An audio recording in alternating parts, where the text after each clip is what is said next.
श्री राम समर्थ। जनवरी 17। नाम और अन्य साधन।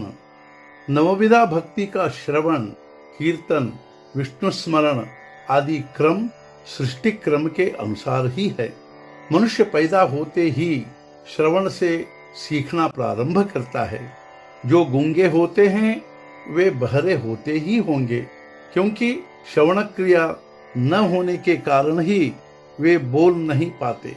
मनुष्य जिस देश में पैदा होता है उस देश की भाषा बोलता है, अतः श्रवण के पश्चात कीर्तन अर्थात बोलना आता है और बोलने के बाद कृति अर्थात नामस्मरण। इस तरह स्वाभाविक क्रम बन जाता है। हम नामस्मरण करने लगे तो समझो हमारा काम बन गया, क्योंकि आगे की भक्ति की सभी विधाएं नामस्मरण में आ जाती हैं। उसके लिए अलग प्रयास करने की आवश्यकता नहीं होती। किसी एक आदमी को किसी दूसरे आदमी से जो 9 मील दूरी पर रहने वाला था मिलने के लिए जाना था, इसलिए वह घर से चल पड़ा। लेकिन 3 मील चलने पर जिससे मिलना था वह आदमी अनायास मिला, इसलिए उसे आगे जाने की आवश्यकता ही नहीं पड़ी। ऐसी स्थिति में जैसे वह आगे जाने की झंझट में नहीं पड़ता, वैसे ही तीसरी अर्थात नामस्मरण भक्ति करने पर आगे की 6 प्रकार की भक्ति का फल अनायास ही मिल जाता है। भगवत स्मरण में सर्वस्व है, यह गिरह में बांध रखो।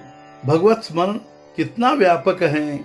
सब सत्कर्म, दान धर्म, तीर्थ यात्रा, पारायण, अन्य सभी बातें इंद्रियों की तरह हैं, और यदि हम इन सभी बातों को इंद्रिया मान लो तो मानो नामस्मरण प्राण है। सभी इंद्रिया हैं और प्राण नहीं है तो इंद्रिया व्यर्थ है। अतः नामस्मरण को प्राण समझकर तुम गृहस्थी में सुखी रहो। कर्तव्य को कभी मत टालो। कर्तव्य करते करते परमात्मा का स्मरण करो। मुख में राम रहने दो।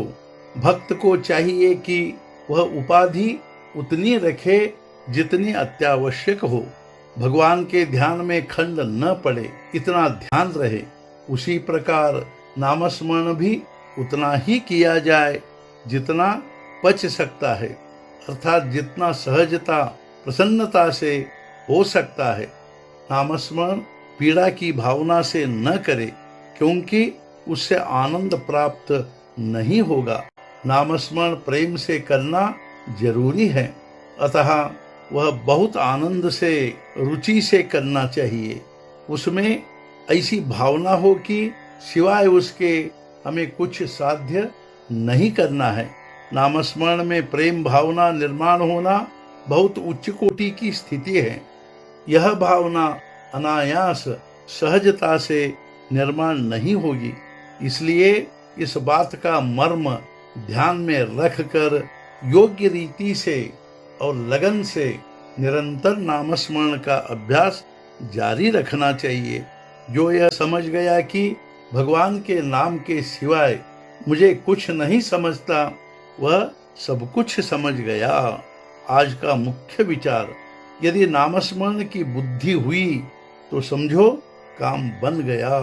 सद्गुरुनाथ महाराज की जय। जय जय रघुवीर समर्थ।